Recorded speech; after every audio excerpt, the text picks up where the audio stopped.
በዓልን ማቀው በዶክተር አብይ ነው የበለጠ ቤቴን የሚያሳምረውና ቤቴን የሚያደምቀው እሱ ነው። በእነዚህም ፖለቲካ ይሰራል። በብልጽግና ዓለም ለፖለቲካ ገበያ የሚቀርበው ማስራብም ማብላትም ነውና የሕፃጽን እናቶች በምግብ እጦት መግደልም የአዲስ አበባን ጎስቋሎች ምሳ ጠርቶ ማብላትም ለአብይ አህመድና ቤተሰባቸው ፖለቲካ ነው። ማዕድ ማጋራት የሚሉትን በተራቡ አንጀቶች ፖለቲካ የመሸቀጥ ተግባር ትልቅ ቢልቦርድ ሰቅለው የመንግስታቸው ፖሊሲ ለድህነት የዳረጋቸውን ሰዎች ጠርተው ይዘባበቱበታል። እነዚህን እናቶች ማዕድ አጋራን ተብሎ እነዚህን ሕፃናት ለአንድ ቀን አበላን ተብሎ ድቤ ይመታል። ለጋሱ ጠቅላይ ሚኒስትርና ሩህሩሃ ሚስታቸው በጋራ እጅ አጠር ሰዎችን አበሉ ተብሎም ፖለቲካ ይሰራል። እናነበዋለን የሚሉት መጽሐፍ ቅዱስ አንተ ግን ምጽዋት ስታደርግ ቀኝህ የምታደርገውን ግራህ አይወቅ ቢልም እነሱ ግን መጽውተናል ብለው መናገር ብቻውን አይበቃቸውም። ተመጽውተናል ብላችሁ ተናገሩ ይሉና መጸወትናቸው የሚሏቸውን ሕፃናት ሳይቀር በሚዲያ እንዲናገሩ ያደርጓቸዋል። በዓል አሪፍ ነው። እኔ በጣም ደስተኛ እና እናትና እናቴ ራሱ ተቸግራ ከሰው እያለመነች ነበርና እኔ አብይ አህመድን በጣም ነው የማመሰግነው። ለሱ እንዳደረገልን ለጠቅላይ ሚኒስትር ለብዙ ማድረግም አለብን። የብልጽግና ሰዎች ለሕፃናት ሞራልና የስነ ልቦና ጉዳይ የሚጨነቅ አንዳች ርህራሄ የሌላቸው መሆናቸውን እንዲህ በማሳየት ብቻ ሳይሆን በመግደልም አሳይተዋል። አንድን የዕለት ጉርስ ያለበትን ችግረኛ ሕፃን ይቅርና ማንም ቢሆን በሚዲያ አቅርቦ በላሁ ጠጣሁ እንዲል ማድረግ የሰው ልጅ ክብር የሚጋፋ ነው ብሎ ከብልጽግና ገዢዎች ጋር መነጋገር ጉንጭ ማልፋት ነው። እኛ ገናን ዘይትና እንቁላል ሰጥተን ያበላናቸው ናቸው ብለው በመንግስት ቴሌቪዥን እንዲቀርቡ የትምህርት ቤት ጓደኞቻቸውን ጭምር እንዲሁ ባለ መንገድ እንደሚኖሩ እንዲያዩቸው ይፈልጋሉ። የብልጽግናዎች አለቃ በማስራብ ፖለቲካ ሲሰሩ ምግብ መከልከልን እንደ ድሮንና ታንክ ተገልግለው ሰዎችን ለመግደል ነው። ለአንድ ቀንም ቢሆን ምግብ ሲያበሉ ደግሞ ለጋስና ሩህሩህ መስለው ለመታየት ነው። እነዚህ ገዢዎች ቤተ መንግሥት ጠርተው ተርበው እያለ ማዕድ አጋራ ናቸው በሚሏቸው ሰዎችም አፈናቅለው በሚያስርቧቸውና በሚገድሏቸውም ዜጎች ፖለቲካ ሲሰሩ አይሸማቀቁም። እንዲህ እያደረጉ ዘይትና እንቁላል መስጠታቸውን በአዳራሽ ጠርተው በመንግሥት ቴሌቪዥን የሚያስቀርጹትና አብይ አህመድ በሰሜን ሸዋና ትግራይ ደግሞ ሰዎችን አስርበው ይገድላሉ፣ ምግብ እንዳይደርስም ይከለክላሉ። እነዚሁ የጭካኔ አድባሮች ቤተ መንግሥት ጠርተው ሲያበሉም ሕፃጽ ተፈናቃይ ካምፕ ውስጥ ሲያስርቡም እኩል ፖለቲካ ለመስራት ነው።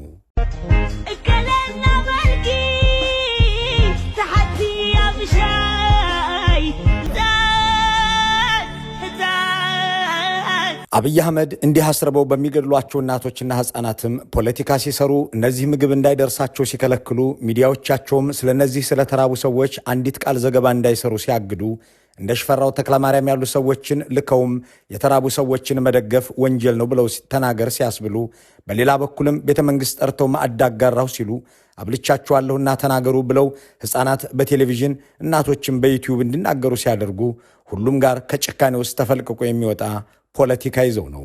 4 ኪሎ ቤተ መንግሥት 6 እንቁላልና 1 ሊትር ዘይት የተሰጣት እናትም በሕፃጽ ካምፕ ውስጥ በረሃብ የሞተች እናትም ሁለቱም ኢትዮጵያውያን ናቸው። ለአብይ አህመድና ብልጽግና ግን ሁለቱም ፖለቲካ ናቸው። አንደኛው ጋር ማስራባቸው እንደ ጦር መሳሪያ ያገለግላቸዋል። ሌላኛው ጋር ደግሞ ዘይትና ዱቄት መስጠታቸው ለጋስ ተብሎ በከተማው እንዲነገርላቸው በአገሩ እንዲወራላቸው ያደርገኛል ብለው ያስባሉ። ማስራብ የጦር መሳሪያ ሲሆን ማዕድ ማጋራት ደግሞ የፕሮፓጋንዳ መሳሪያ መሆኑ ነው። ይህ የብልጽግና አገዛዝ ወደ ስልጣን ከመጣ ጀምሮ እያደረገው ያለ የቀጠለም ተግባሩ ነው። ከአዲስ አበባ ባለሱቆችና ነጋዴዎች በግዴታ ገንዘብ ይሰበስብና ፓስታና ዘይት፣ እንቁላልና ዱቄት ያስገዛል። ያንን ይዘው ጥቂት እጅግ በጣም ጥቂት ሰዎችን ቤተ መንግሥት ይጠራሉ። ከዚያም በተጎሳቆሉ እናቶችና ሕፃናት ፊት ከሚስታቸው ጋር ቆመው ወጥ እየጨለፉ ሲያበሏቸው፣ ከሚኒስትሮቻቸው ጋር ቆመው ምጽዋት ሲያድሏቸው በቴሌቪዥን ካሜራ ተቀርጸው ያሰራጫሉ። እናንተም ብትሆኑ 2-3 ጊዜ ተገናኝተን ጓዳችሁን ለማበስ እድል ተገኝቷል።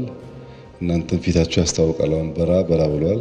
አንድ ሰው በዓመት 3 ቤተ መንግሥት ተጠርቶ በልቶ ስለሄደ ብቻ ከዓመት በኋላ ሲመለስ ፊቱ በራ የሚለው በጠቅላይ ሚኒስትር አብይ አይን ሲታይ ብቻ መሆን አለበት። የዘንድሮም የገና በዓል የሚከበረው ሕዝብ ከአምናው ባልተሻለ ሁኔታ ውስጥ ሆኖ ነው። 5 ሚሊዮን የሚደርሱ ኢትዮጵያውያን በማያውቁት ፖለቲካና በሚታወቁ ፖለቲከኛ ነን ባዮች ከቤታቸው ተፈናቅለው በላስቲክ ውስጥ በሚኖሩበት ወቅት ነው። ከ20 ሚሊዮን የሚልቅ የአገሪቱ ሕዝብ ለገና የሚሆን ምግብ ይቅርና ለመሆኑ ግን ገና መሆኑን ያውቃሉን? ዱዘይ ነው ኢትስ ክሪስማስ ብሎ የሚዘፍንለት ቦብ ጊልዶፍና ባንድ ኤድም የለውም። ዛሬ አብዛኛው የኦርቶዶክስ ክርስትና ሃይማኖት ተከታይ በሚኖርባቸው አካባቢዎችም ሆነ ሃይማኖቱ የማይመለከታቸው ዜጎች በሚኖርባቸው መንደሮች ቅልጥ ያለ ጦርነት እየተካሄደ በሚታረዱ እንስሳት ፈንታ የሚገደሉ ወጣቶች፣ በቅዳሴ ፈንታ የጥይቱ ርምታ፣ በሕፃናት ጨዋታና እልልታ ምትክ የእናቶች ዋይታ የሚታይበትና የሚሰማበት ሆኗል። እንዲህ ያለ መከራ የሚያጭደው የአገሪቱ ሕዝብ በየገጠሩ በቀጠለበት በዚህ ወቅት ከተሜው ደግሞ ለልጆቹ ዶሮ መግዣ አጥቶ የሚገባበት የቸገረው፣ የቤተሰብ አባሉ ታስሮበት የጨነቀው፣ በክልል የሚኖሩ ቤተሰቦቹን ሁኔታ ማወቅ ባለመቻሉ መፈጠሩን እያማረረ ቀጥሏል። በዚህ ሁሉ ስቃይ፣ ብሶት፣ ሐዘንና መከራ ውስጥ ያለውን ሕዝብ የሚመሩት ሰዎች ደግሞ አንድ ከረጢት ዱቄትና 1 ሊትር ዘይት ይዘው በ13 ቴሌቪዥን ካሜራዎች እየተቀረጹ የተቸገሩ ሰዎችን ማዕድ አጋሩ እየተባለ ዜና ይሰራላቸዋል። 20 ሚሊዮን ሕዝብ ያስራቡ ሰዎች 20 ሰዎችን የገና ዕለት አበሉ ተብሎ በ13 ቴሌቪዥንና ሬዲዮ ይዘገብላቸዋል። 20 ሚሊዮን ኢትዮጵያውያንን ያደህዩ ሰዎች በዓል በመጣ ቁጥር ምሳ በላናቸው ያሏቸው 20 ሰዎች ከበዓሉ ማግስት ምን እንደሚበሉ ሊያስጨንቃቸው አይችልም። እነሱ ጻዳ ልብስ ለብሰው ለተጎሳቆሉ እናቶች ወጥ ሲጨልፉ የሚታዩበትን መስተንግዶ ነውና ዲዛይነሮች የሰሩላቸውን አልባስ ደርበው ይከሰታሉ። ከዚያም በሚዲያዎቻቸው ማዕድ አጋሩ ተብሎ ይዘገብላቸዋል። ባለቤታቸው ለካሜራ የሚሆን ወጥ እየጨለፉ ይቀረጹላቸዋል። ጠቅላይ ሚኒስትር ዶክተር አብይ አህመድና ቀዳማዊት እመቤት ዝናሽ ታያቸው የገና በዓልን ምክንያት በማድረግ በዝቅተኛ የኑሮ ደረጃ ላይ ለሚገኙ ዜጎች ማዕድ አጋርተዋል።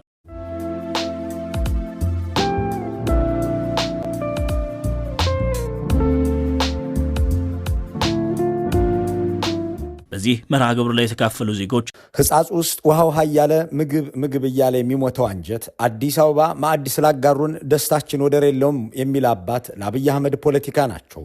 በአዘቦት ቀን አስርበው ምግብ እንዳይደርስ ከልክለው ቲክቶከር እንኳን የሰበሰበውን ነጥቀው ሕዝብ ያስርባሉ፣ እንዲሞት ከበባ ይፈጽማሉ። በበዓል ዕለት ደግሞ ምግብ አበሉ ተብሎ ይነገርላቸዋል። ለዚያውም ከነሚስታቸው።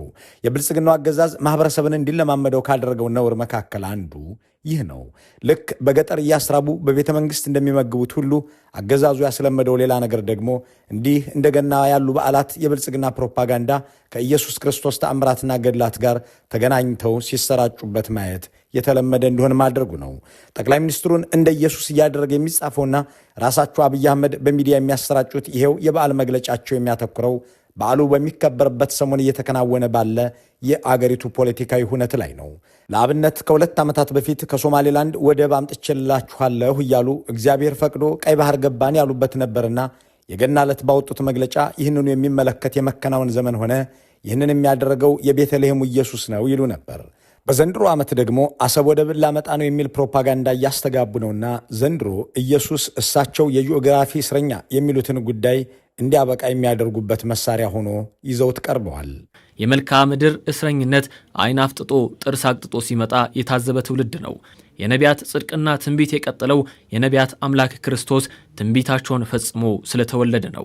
ጠቅላይ ሚኒስትሩ በዚህ በዓልን ተገን አድርጎ በተሰራጨ ፕሮፓጋንዳቸው ክርስቶስ የነቢያትን ትንቢት እንደፈጸመው ሁሉ እኔም የትውልዱን የጂኦግራፊ እስረኛነት እንዲያበቃ አድርገዋለሁ እያሉ ነው።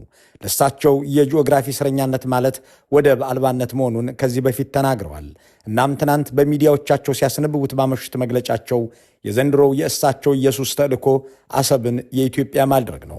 ከ2 ዓመታት በፊት የነበረው የእሳቸው ኢየሱስ ግን ሶማሊላንድ ሄዶ የወደብ ባለቤት አድርጓቸው ነበር። ፈጣሪን አሳትፈው በወቅቱ ባደረጉት ንግግርም እግዚአብሔር ይመስገን እንጂ ሌላ ምን ይባላል፣ ቀይ ባህር ገብተናል ማለታቸው አይዘነጋም።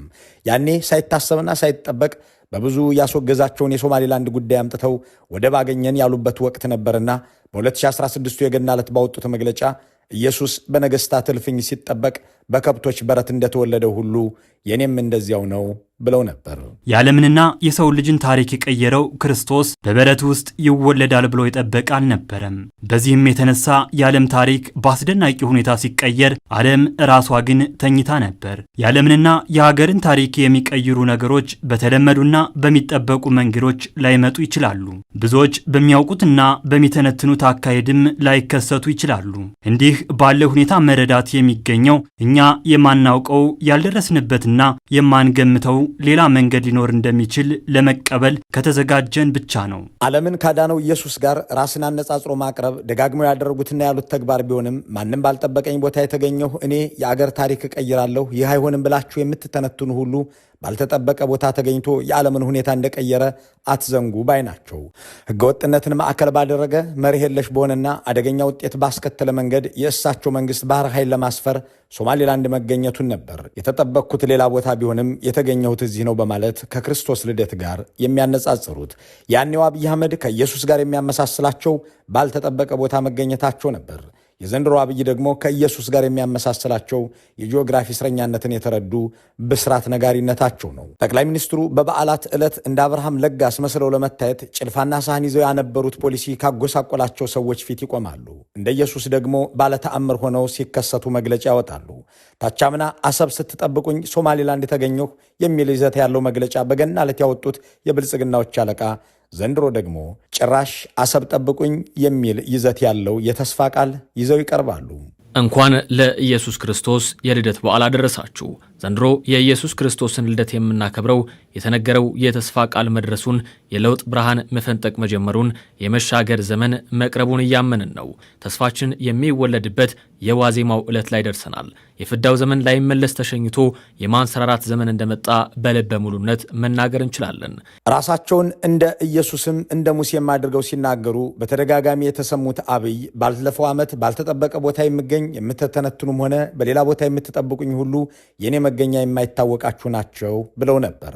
ባለፉት ዓመታትም ስልጣናቸው ለመታደግ ያሰማሩት ሰራዊት ገነትን እንደሚወርስ፣ ቤተ መንግስታቸውን የሚገነቡት ሰዎችም እንደሚጸድቁ፣ እሳቸውም ስራቸው ሁሉ ለገነት እየተዘጋጁ መሆናቸውን እንደሚያሳይ ደጋግመው ተናግረዋል። አገዛዙ ወንጀሉን ከወንጀሉ እያጣቀሰ መቀጠል እንደ መግዣ መሳሪያ ከሚጠቀምባቸው ዘዴዎች አንዱ ነው። ከ1 ሚሊዮን በላይ ህዝብን የገደለና አሁንም እየገደለ ያለን ጦርነት የሚያካሄድ መንግስት ስለ ሰው ልጆች ክፋት ሁሉ ብሎ መከራን ለመቀበል ከተሰቀለው ኢየሱስ ጋር ለሰው ልጅ ለመሞት ብሎ ከተወለደው ኢየሱስ ጋር ራሳቸውን የሚያነጻጽሩት ጠቅላይ ሚኒስትር አሉት። ቀጥለውም ሚሊዮኖችን በገደለ ባፈናቀለና በአስራብ አገዛዝ ግንባር ቀደም የህግ ተጠያቂነት አለባቸው እየተባለ የሚነገርላቸው አብይ የሰማዩን ህግ አክባሪ ሆነው ገነትን እንደሚወርሱ ሲናገሩ ተደምጠዋል።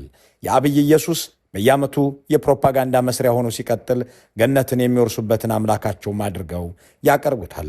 በነገሥታት እልፍኝ ሲጠበቅ በከብቶች በረት እንደተገኘው ኢየሱስ እኔም ባልተጠበቅኩበት ቦታ አገኛለሁ የሚሉት እሳቸው እጃቸውና ልባቸው ንጹሕ ስለሆነ ገነትን የሚያወርሳቸው መሆኑን አይጠራጠሩም። እኔ የግሌ ልንገራችሁ፣ ዛሬ በሞት እቺን ታክል ዝብሬት የለኝም።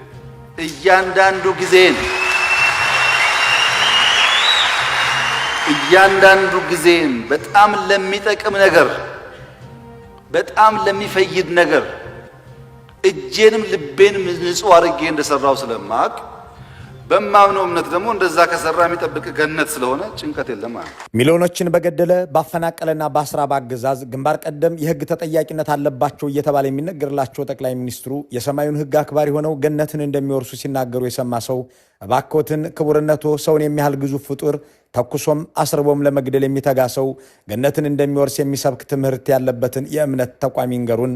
አትግደል፣ አትዋሽና አትስረቅ የሚሉት ህጎች በሁሉም የእምነት መጽሐፎች የተጻፉ ድንጋጌዎች ናቸው።